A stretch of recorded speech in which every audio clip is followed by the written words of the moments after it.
Hello friends, welcome back to my channel.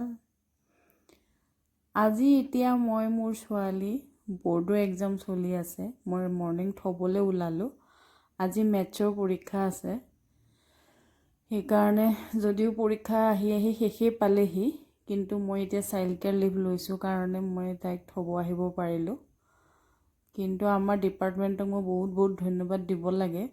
কাৰণ কিছুমান ডিপাৰ্টমেণ্টত মই শুনিব পাইছোঁ যে এটা চাইল্ড কেয়াৰ লিভৰ কাৰণে তেওঁলোকে বহুত দৌৰাদৌৰি কৰিব লগা হয়।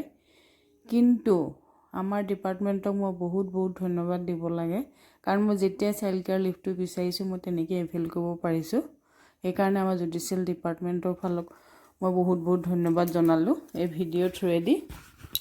কিন্তু যিহেতু আজি মেথছৰ পৰীক্ষা আছিলে, গাৰ্জেনবিলাক বহুতেই টেনশ্যনত আছিলে। যিহেতু বহুতবিলাক ষ্টুডেণ্টে মেথছত অলপ টেষ্টত বহুতেই প্ৰব্লেম পাইছিলে, মাৰ্কছবিলাক পাওঁতে যিটো এছেছমেণ্ট হৈছিলে কৈছিলে।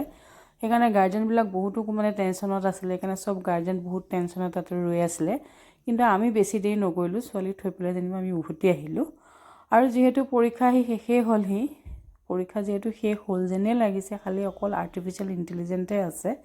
সেইকাৰণে আমি অকল ইভিনিং ওলাই গ'লোঁ আমাৰ ঘৰৰ সন্মুখতে থকা যিখন বঙাইগাঁও কলেজৰ ফ্ৰণ্টৰ পাৰ্ক হয়, তাতে একচুৱেলি আমি গৈছিলোঁ খোজকাঢ়িম বুলি।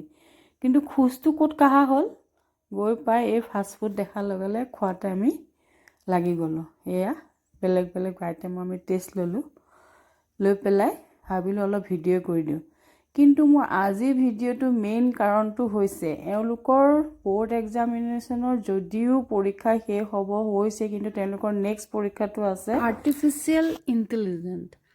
Artificial intelligence in short AI বুলি কয়। কিন্তু এই AI এপ্লিকেশ্যনটো যদি মানুহে যদি ভালভাৱে ব্যৱহাৰ কৰে লাইফত, কিন্তু আমাৰ বহুত আমি ছাকচেছ হ'ব পৰাকৈ আমাৰ লাইফটো স্মুথ কৰি দিয়ে। কিন্তু এই বস্তুটো যদি আমি মিছইউজ কৰোঁ, তেনেহ'লে একজনৰ লাইফ কিন্তু স্পইল হৈ যোৱা মই দেখিবলৈ পাইছোঁ। সেইকাৰণে মই এই ভিডিঅ'টো থ্ৰুৱেদি, ইয়াতে মোৰ বহুত কাহিনী আছে, মই সময় পালে মই কাহিনী শ্বেয়াৰ কৰিম।